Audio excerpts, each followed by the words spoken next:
भाजी किंवा चिवईची भाजी. ही बघा, ही भाजी अशी असते, वेलीसारखी असते, ही जमिनीतून येते. ही बघा, ही घेताना याचा पालापाला आणि कोवळा भागच घ्यायचा आहे. हे बघा, ही अशी साफ करून घेतली. आता ही मी कापून घेणार आहे. आता हे तेल घेतले, त्याच्यामध्ये जिरं टाकले.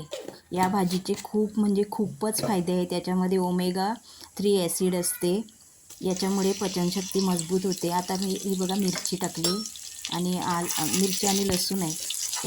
या भाजीच्या सेवनाने रोगप्रतिकारक शक्ती वाढते. याच्यामध्ये विटामिन, मिनरल्स, फायबर असे खूप काही गुणधर्म आहेत. त्याच्यामुळे पोट साफ राहते. शरीराला या भाजीमुळे थंडावा मिळतो. त्याच्यामुळे बद्धकोष्ठता दूर होते. हा बघा, कांदा टाकला आहे, याच्यामुळे पोट साफ होते. या भाजीच्या सेवनाने हिमोग्लोबिन वाढते. हे आता मीठ टाकले म्हणजे कांदा पटकन शिजतो. हे हृदयासाठी खूप उपयोगी आहे ही भाजी. हळद टाकली आणि याच्यामुळे वाईट कोलेस्ट्रॉल जे आपल्या शरीरामध्ये असते ना, ते नाहीसे होते किंवा कमी होते. आता ही भाजी टाकली, स्वच्छ धुवून घेतली, कारण ह्याच्यामध्ये माती असते. 3-4 पाणी स्वच्छ धुवून घ्या. याच्यामध्ये विटामिन ए असते, ज्याच्यामुळे डोळ्याची नजर वाढते. कोणाची जर नजर कमी झाली असेल तरी ही भाजी खावी. या भाजीच्या सेवनाने वजन पण कमी होते.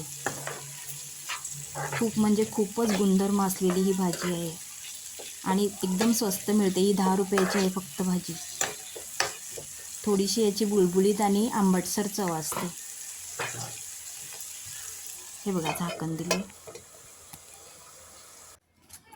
आता सगळ्यांना आवडेल असा फायदा या भाजीचा म्हणजे या भाजीमुळे आपल्या चेहऱ्यावर ज्या सुरकुत्या येतात ना, त्या कमी होतात.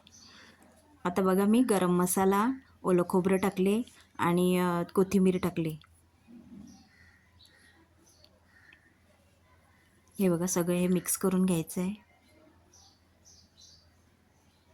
खरंच मिळाली तर करून बघा. ही भाजी पण खूप थंड असते. जर सर्दी वगैरे झाली असेल तर अजिबात खाऊ नका, जास्त त्रास होईल. खूप म्हणजे खूपच थंड भाजी आहे ही.